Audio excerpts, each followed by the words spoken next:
As we talk about these firms, one thing that we tend to realize is that there's an integration and alignment of information systems within the firm processes. So today, quite a number of firms have got information that align so much to them, and quite of them have become what we call, or look like we call, a digital firm. Now, a digital firm is a firm that uses information systems to become networked and decentralized. They digitalize their business processes and foster innovation and creativity. So one thing that I want to point out, they use information systems to become networked and decentralized, so that activities cannot be centered at one place, that can be operated from different places, and they can be able to source the same information.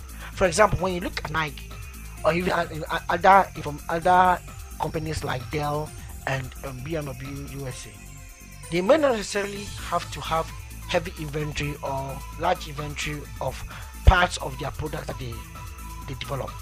What they need to do is to have a network of suppliers attached to their information system, so that when you as a customer goes to their website and places an order of a customized product that you want, automatically all these suppliers will be notified that this customer has placed this particular order, so you're supposed to bring part A, B and C to help us to be able to create the product for him. And sometimes all these products, all these other raw materials, or all these other components that support in building a particular product or service will be shipped to the nearest depot or the nearest factory that is closer to the customer.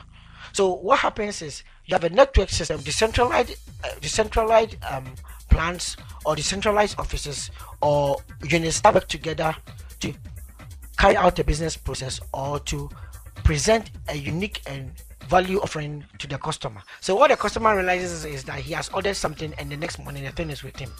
Good. But he doesn't understand how these systems are networked together to make such a delivery possible.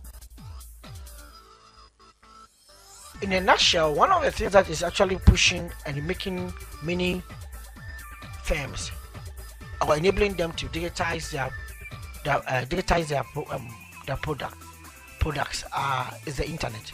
The internet may be seen as a network of all networks, or international network of networks, a universal technology platform that helps any computer to communicate with each other. So what the internet does is that it reduces boundaries and between companies, or between companies and their units, or it decentralizes their activities, and it also helps companies to compete based on information. When you go to BMW USA's website and you go to 1-800-flowers.com, you go to Macy's, and all these websites you are trying to purchase something from, what you're actually purchasing is they are giving you information and you're purchasing information, and at the end of by the time you place your price or make your payment, that information then turns into your product that's delivered to you. So what happens is the ability of the firm to communicate the right information to help you to make the decision is what becomes necessary. So put it the other way around, these firms are actually competing based on information. Who is able to present the information in a better way that communicates to the customer? Why will I want to buy at Amazon.com and not buy at on another website? Because on one website I'm getting more information about the product, the way it is presented to me visually, and the information and the content that is given to me is convincing me enough to make a decision, or it's enough for me to make a decision that I want to purchase this product. So what companies start competing on is information. How do you deliver information? How do you package information in a manner in which customers may be willing to purchase?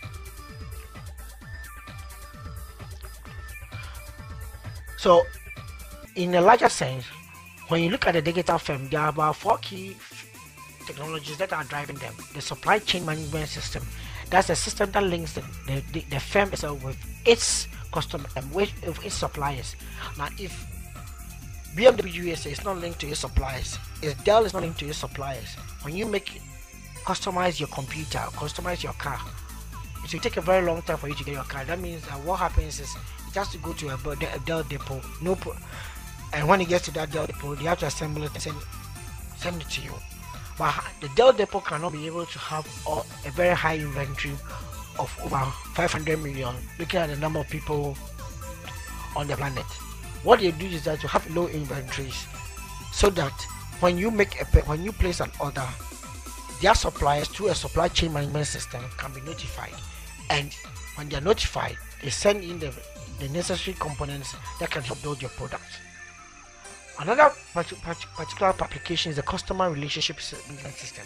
The customer relationship management system help firms to be able to collect information on their customers and get to know them better, and become more responsive to them, and also provide a unique value offering that may be able to meet the customer's needs.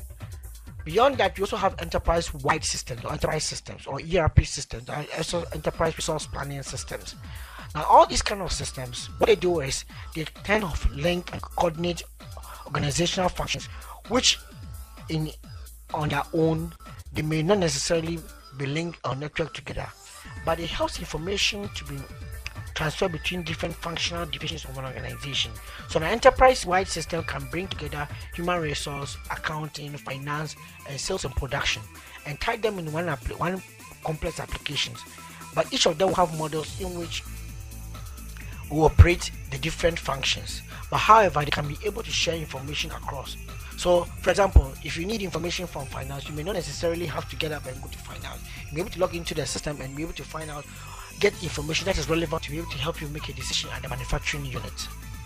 Another system that is very important is called knowledge management system, which helps organizations to be able to capture and document and make available best practices and other forms of information in the form of a repository that others can be able to learn from or be able to access.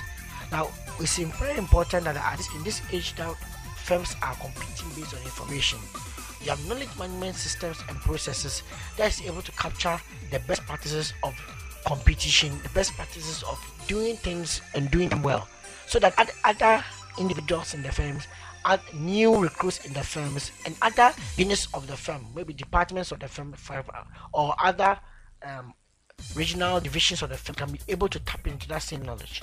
In some telecom firms in Germany, what they tend to do is they build knowledge management systems that network the knowledge of telecom experts together. So if you are a telecom engineer and you're in the field and you have a problem, you can be able to type in the challenge that you are having. And what some of these knowledge management systems do is they also have chat abilities, or what we call messaging abilities. So when you type in a question, somebody within the system can be able to tell you that I had that same problem and this is the solution I have. So either you find the information or the solution in the repository, or you may find an expert who maybe have the same problem and may be online to be able to tell you and walk you through how to solve the problem.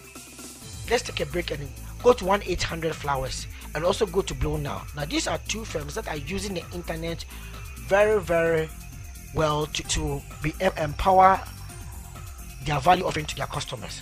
1-800-Flowers is a flower company that delivers flowers to its customers, and Blue Now is a jewelry company that is able to stock over 60,000 jewelry catalog on the internet. So when you go there, you are able to make a purchase. Now, what is quite interesting is in 1-800-Flowers, you have a network of 9,000 flowers that is scattered around the US, and they have a mobile device service and they have a call center. So when you 75% of the customers account from their web. What their customers do is that they go into the internet, they look at the flowers, and they make a choice. And then you call, and when you place the order, they use the network of flowers to be able to deliver the flower to you from the nearest florist